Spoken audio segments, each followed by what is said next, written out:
ஒரு காலத்துல ஒரு மூவி ரொம்ப அடிக்ஷனா பார்த்துட்டு இருந்தேன்னா அந்த மூவி வந்துட்டு பிரேமம் தான். சுமார் ஒரு 7-8 வருஷம் இருக்கும் அந்த மூவியெல்லாம். நான் வந்துட்டு ரொட்டீனா ஒரு 4-5 வாட்டி பார்த்துக்கிட்டே இருந்தேன்.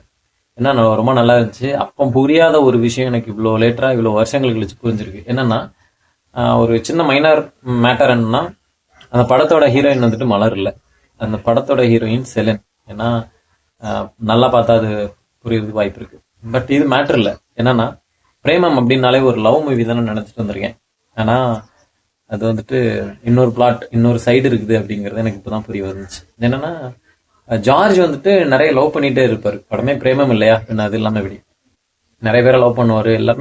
எல்லாமே ஒன் சைடடா இருக்கும். காலேஜ் போவாரு, காலேஜ்ல மலர்ங்கிற ஒரு ப்ரொஃபஸரை பார்ப்பாங்க. அவங்க மேல லவ் வரும், நேசிப்பாங்க, 2 பேருமே நேசிப்பாங்க. பட் இதுக்கு முன்னாடி பார்த்ததெல்லாம் வந்துட்டு ஒன் சைடட் லவ் தான்.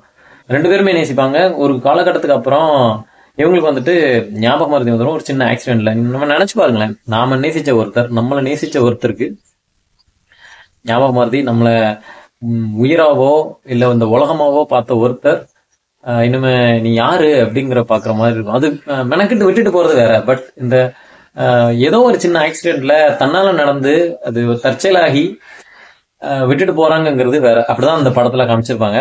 கடைசி வந்து செலின் இணைவாங்க ஜார்ஜோட. பட் இதுல என்ன எனக்கு தெரிஞ்ச வந்துச்சுன்னா, எவ்வளவு பேரை நம்ம நேசிச்சாலும், நம்மளை எவ்வளவு பேர் நேசிச்சாலும், நாம எந்த இடத்துல தேங்கி நின்னாலும் இந்த காலம் நம்மளை கடந்து போக வச்சே தீரும். நம்ம எவ்வளோ கஷ்டப்பட்டாலும் நம்ம ஒரே இடத்துல தேங்கி நிற்க முடியாது. அது தேங்கி நிற்கிற மாதிரி ஒரு பிம்பத்தை காட்டுமே ஒழிய எந்த காலகட்டத்திலையும் மூவ் பண்ண வைக்காம விடாது.